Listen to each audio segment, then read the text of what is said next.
Larry Hagman made J.R. Ewing the most hated man on television. But behind those evil grins was a darker truth. While filming Dallas, he drank 5 bottles of champagne every day. That wasn't his worst habit. In 1968, he spiked the craft service's coffee with LSD as a joke. People started hallucinating. Production shut down for hours. His co-stars were terrified. But the real shocker came from his own daughter. In 2016, she revealed something that changed everything. What she said about those Hollywood parties will make you sick. He was born on September 21, 1931, in Fort Worth, Texas, to a teenage mother chasing dreams and a father battling alcohol. Mary Martin was just 17 when she gave birth to him. Ben Hagman, his father, worked as a district attorney, but liquor and infidelity ate away at the marriage. By the time Larry turned 5 in 1936, his parents had divorced. He was sent to live with his maternal grandmother, Juanita. While Mary began climbing the Broadway ladder, his father drifted further into his legal career and drinking, while his mother was often gone, bouncing between roles and rehearsals. Larry grew up split between absence and ambition. Neither parent was fully there, and that silence followed him like a shadow. At age 7, he was shipped off to the Black Fox Military Institute, where strict rules and polished shoes tried to shape restless boys. But nothing about Larry stayed polished for long. After that, he moved to the Woodstock Country School in Vermont, where things weren't much different. Both places were cold, strict, and far from home. At Woodstock, he accidentally set a dorm room on fire. It didn't burn the school down, but it left a mark. He was lonely, rebellious, slipping out to bars, trying his first drinks in Texas honky-tonks, far too young for any of it, but the whiskey dulled the ache of being forgotten by a mother turned star, and a father who drank his pain away. And yet, something else was brewing under all that chaos, an itch for performance, a love for escape, a craving for the stage that wouldn't leave him. Mary Martin married again in 1940, this time to Richard Halliday. He was controlling, sharp, and cold. Larry was never truly welcomed into that new family. Halliday made sure of that. Even when Mary wanted to include Larry in her 1947 tour of Annie Get Your Gun, the offer felt more like charity than love. Larry turned it down. He didn't want her world if it came with Halliday's shadow. He went back to Texas instead, back to his father, who taught him to hunt, to fix things, and to drink. The bonding came with beer and bruises. Ben tried to show him what being a man looked like, but the bottle always came first, and Larry learned to follow. At 18, he enrolled at Bard College in New York, hoping proximity to his mother's Broadway life would somehow bridge their distance. But the classes bored him. He lasted 1 semester. The stage was calling, not the lecture hall. He took any job he could get near the theaters, sweeping floors, running props, whatever kept him close to the lights. He returned to Texas and joined Theater 50 in Dallas, then went back to New York and joined Margaret Webster's Woodstock Playhouse, where he played roles like Petruchio in The Taming of the Shrew. These weren't just gigs, they were survival, they were identity. Then, in 1952, the military came calling. Rather than wait for a draft to Korea, Larry joined the U.S. Air Force. He was 21 and scared, but smart. He got stationed at RAF Burton Wood in England, home to the 11th Bomb Wing and B-36 bombers. But it was the entertainment unit where he left his real mark. He performed skits, wrote parodies, and lifted the spirits of tired soldiers. One sketch had him mimicking a strict officer. It killed every time. Officers laughed, GIs cheered. The brass let him perform in London, even Paris. He joined the cast of The Skin of Our Teeth while on leave, getting standing ovations in a language he barely spoke. He even directed Oscar Wilde's The Importance of Being Earnest on Bass, starring as Jack. The applause that night wasn't just for the role. It was for finding something real in a place filled with uniforms and orders, something that would stick with him forever. But even then, the demons were there. At Burtonwood, Larry started smuggling alcohol. A small bottle here, a swig there. He wasn't on the front lines, but war zones have many forms. He drank to calm the homesickness, to dull the distance. He got caught a few times, but charm and popularity kept him out of real trouble. In interviews years later, he called it his first real escape, one that would grow, twist, and return in ways he never imagined. After being discharged in 1956, he moved to London with his girlfriend Maj Axelsson. She was Swedish. He had met her 3 years earlier. He began teaching acting to U.S. military families, but quickly jumped into British theatre. That same year, he performed in The Egghead at Liverpool Playhouse. It was fast-paced, strange, full of dark humor, and the London critics noticed him. His timing was tight. His energy was electric. It didn't matter that it only ran for a few weeks. He had made a mark. Doors opened. He packed up again, this time for home. In 1957, he joined the Margot Jones Theatre in Dallas. 20 shows in a matter of months. It was grueling. It was beautiful. He played Stanley Kowalski in a streetcar named Desire with so much rage and tenderness that the audience wept. But backstage, the bottle followed him, whiskey in dressing rooms, slurred lines some nights, fights with the director. Friends noticed. No one said much. Live theater was messy. Larry was too. Then came Broadway. In 1958, he landed a role in The Warm Peninsula opposite Julie Harris. The play opened on October 2nd at the Belasco Theater and ran for 106 performances. He played Tom, the young man trying to find his way. In many ways, it wasn't acting. It was Larry. He earned a Theatre World Award nomination. He started getting understudy gigs in bigger plays. The lights were no longer out of reach. A year later, television came calling.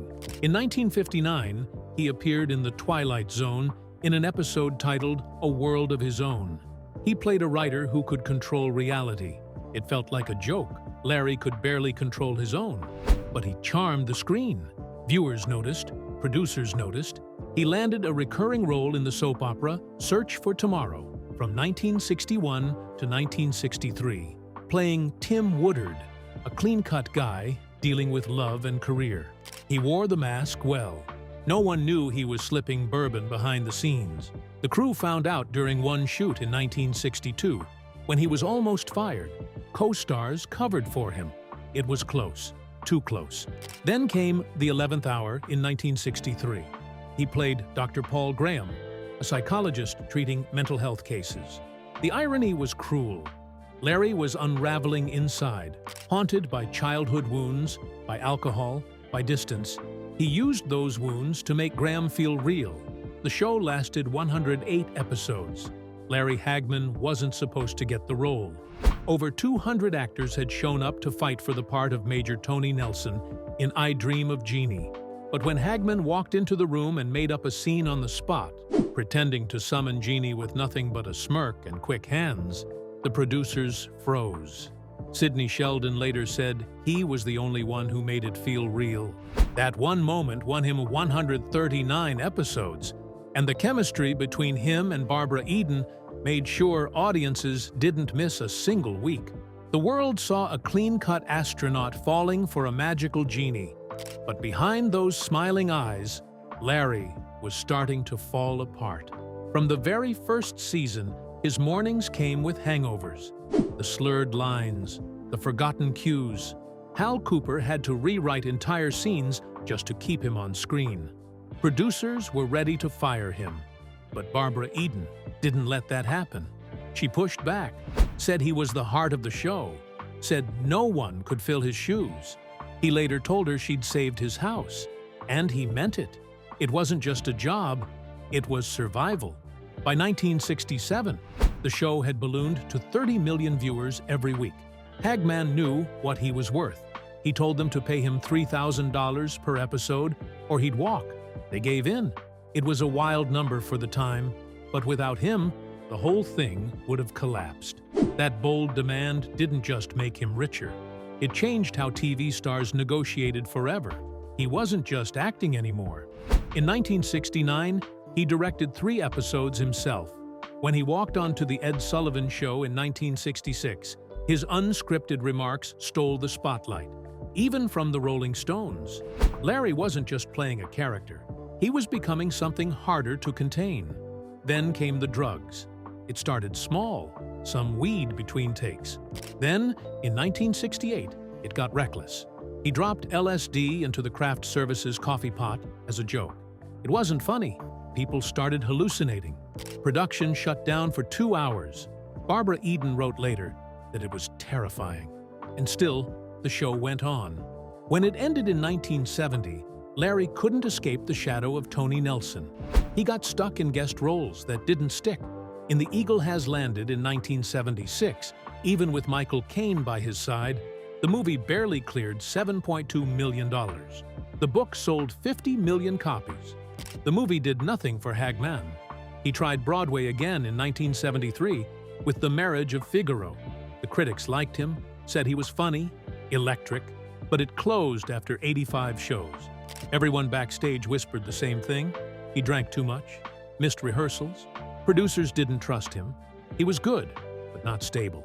He produced The Big Ripoff in 1975, hoping it would bring him back. It didn't. Ratings bombed. He left LA and staged Waiting for Godot in Texas.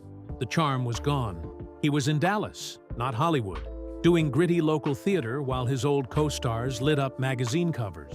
In 1977, What the Moon Saw aired and vanished. He was drunk during rehearsals, once collapsing in the middle of a line. Critics shredded him. Biographers called it a shameful low. Everyone else just stopped calling him.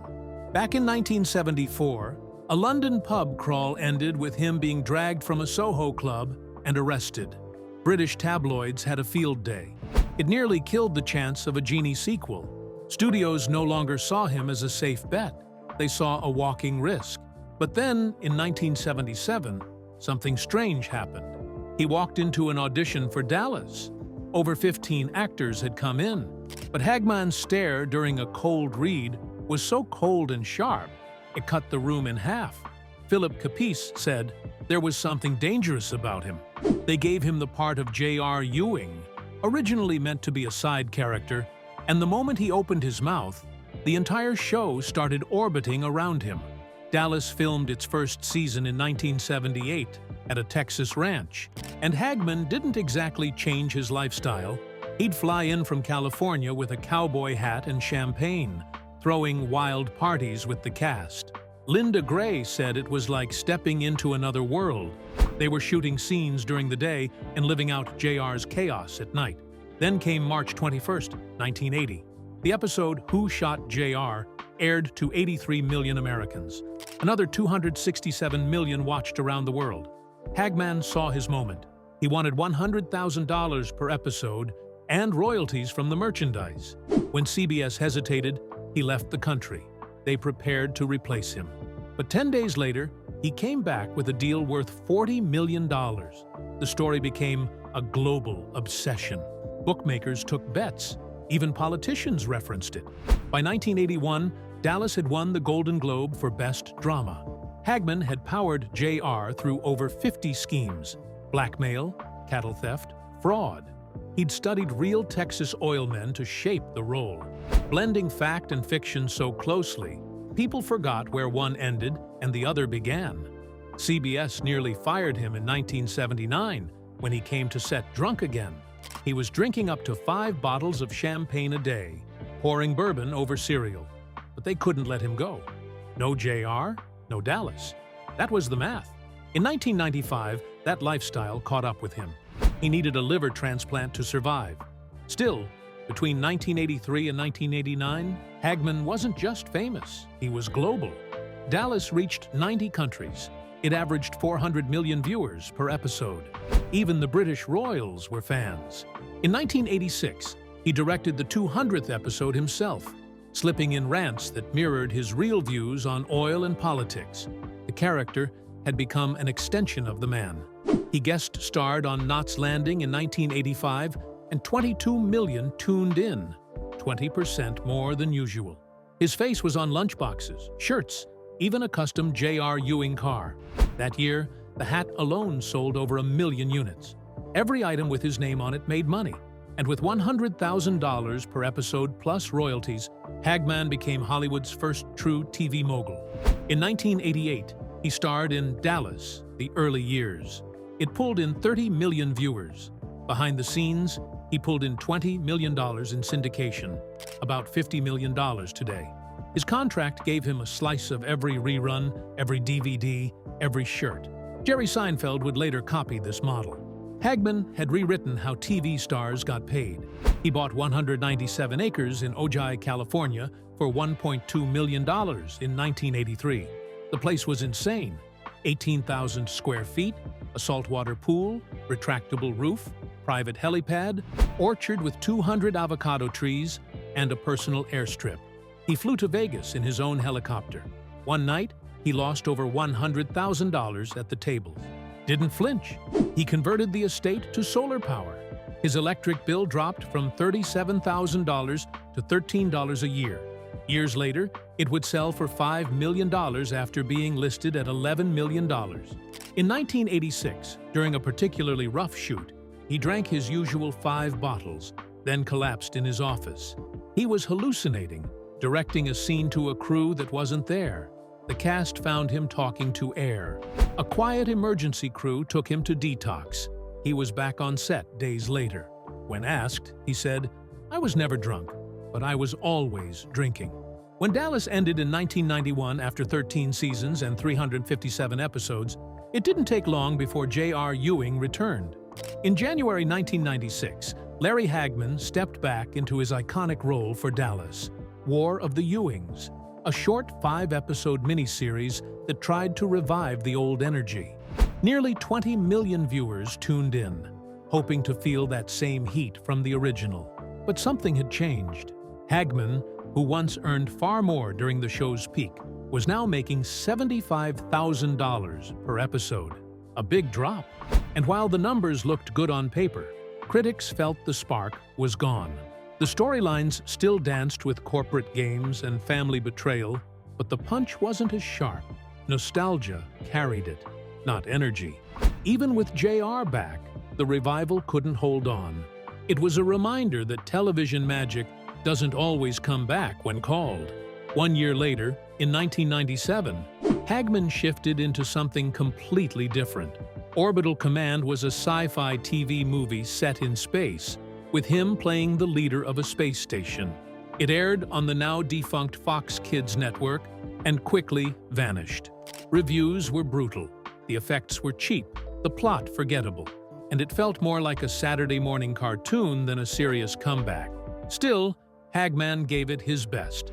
Then, in 2004, he surprised audiences with a darkly funny role on Nip Tuck, playing a plastic surgery patient whose storyline echoed his own multiple facelifts. It was ironic and honest, and gave viewers a raw glimpse into how much of his real life had become part of his characters. His own history with aging was no longer behind the scenes. It was written right into the scripts. Back in 1999, Hagman told his own story in Hello, Darlin', A Life, the Larry Hagman Story, an autobiography that sold over 500,000 copies. The book was bold, funny, and at times painfully honest. He talked openly about his years of alcoholism, drug use, and the wild ride of Hollywood fame. But there were gaps. Readers noticed. He never mentioned his rumored affairs or family betrayals, which had long been whispered about behind closed doors. Those parts were missing. Instead, the book leaned into redemption.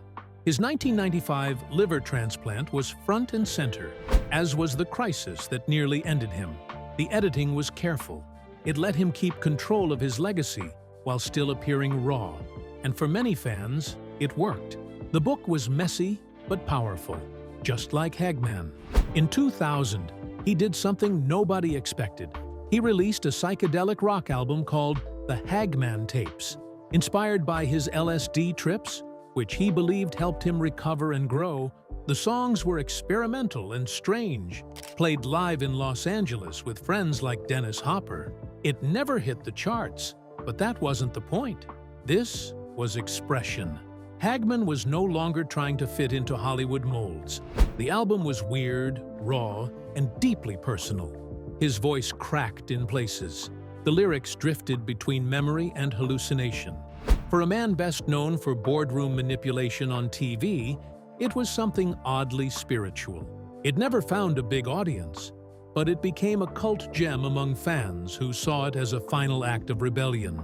But beneath the music and books, the health battles kept mounting. In 1992, he was diagnosed with cirrhosis from decades of drinking. By 1995, doctors told him he had 6 months to live. On August 23, 1995, he underwent a 15-hour liver transplant at Cedars-Sinai. His liver was beyond repair, and gallstones had to be cleared before surgeons could even begin. The odds weren't great, only about a 75% 5-year survival rate for patients like him. He beat those odds. But just weeks later, he shocked everyone by lighting a cigarette, even as doctors begged him to stop. It was classic Hagman. Stubborn, reckless, but still standing. He used his recovery to raise awareness about organ transplants and the dangers of alcoholism, but his actions didn't always match his words. Then came 2012. The TNT revival of Dallas brought JR back for one final run. Hagman, now 81, filmed 6 out of 15 planned episodes before his death. He didn't just play the part, he became JR again, improvising lines like, "Hell hath no fury like a vengeful Ewing," with the kind of sharp delivery that only decades of experience could bring. But it wasn't easy. In January 2013, he collapsed on set, already battling complications from throat cancer. Producers scrambled. They reused old dialogue, cut footage together, and kept JR alive on screen, even as Hagman's body was failing off screen. His final episode aired in March 2013, just days after he died in real life. It wasn't just a performance, it was a farewell, delivered while he was still fighting to stay alive. One of his last surprising appearances came in 2008 on Scream Queens, a VH1 reality show. He showed up as a guest judge, handing out cold, cutting advice with that same JR energy. The contestants were horror hopefuls, trying to break into the genre, and Hagman treated it like business. At the time, no one knew his health was already in serious decline. His liver transplant was years behind him, but a 2007 hospitalization for alcohol poisoning had sent up warning signs, and by 2011, he was diagnosed with acute myeloid leukemia. When he filmed Scream Queens, he was already slipping out of public life, slowly and quietly. The show ended up being a kind of unspoken goodbye, a flash of his old brilliance before the curtain closed for good. Publicly, he was a champion of sobriety. In 2000, he became a spokesperson for National Alcohol and Drug Addiction Recovery Month, recording PSAs that played on over 100 stations. But privately, the demons never fully left. In 2007, he was hospitalized for alcohol poisoning again at age 76. It didn't match the image he was selling, but it was real. He had once bragged about drinking 5 bottles of champagne a day on the Dallas set. Even after his transplant, the addiction clung to him. It wrecked his liver, damaged his heart, and left scars that would never fully heal.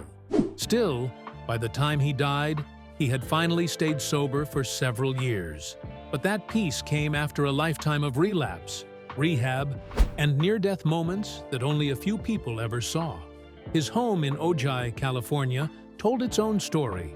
Designed by his wife Maj, it spanned 23,000 square feet and was filled with strange, whimsical features. A pond stocked with live alligators, a 28-foot-high retractable roof, 9 bedrooms, 9 bathrooms, 3 pools. They called it heaven, but by 2010, things were falling apart. Madge was diagnosed with Alzheimer's, and finances tightened. After Hagman died in November 2012, the estate was quietly sold in March 2013 for $5 million cash. The buyer? A nonprofit linked to the Church of Scientology. The sale raised eyebrows. What would become of the house? The gators?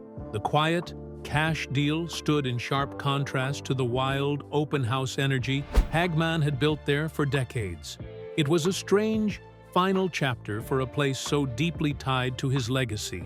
Behind all the parties, scripts, and charm, his family carried pain. In 2016, his daughter Christina gave an interview that shattered what many believed about Hagman. She said he'd had more than 20 affairs, often with women close to the family. At age 8, she was assaulted at their home during a party while her parents were away. Hagman never hurt her directly, but his absence cut just as deep. Christina said she spent much of her life chasing answers, trying to understand why she felt so abandoned. Her memories were cloudy, her emotions weren't. For years, he was her hero on TV and her ghost at home. He died on November 23, 2012, in Dallas, Texas. The funeral was private, held at a replica of the South Fork ranch he called home.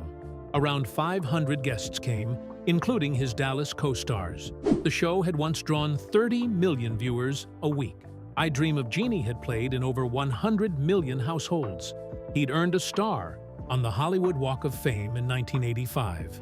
But by the end, all the fame came second to what he left behind. A complicated legacy of brilliance, addiction, redemption, and pain. His daughter's book, The Eternal Party, revealed even more. She said his motto, "Have fun, don't worry, be happy," was just a mask. Behind it were decades of addiction, chaos, and secret LSD therapy recommended by a Hollywood psychologist. Christina said she once tripped on acid with him, at home, as a child. It wasn't just a story about fame anymore. It was about survival. Her book detailed affairs with family friends, open conversations about sex and drugs, and the emotional confusion of living inside a whirlwind that never seemed to stop. In his final hours, he drifted in and out of clarity. Alone in the hospital room, he turned to Christina and said the same thing over and over. "Forgive me." He never said why. She didn't press, but years later, the memories returned. The assault, the neglect, Dennis Hopper inviting her into a hot tub at age 15.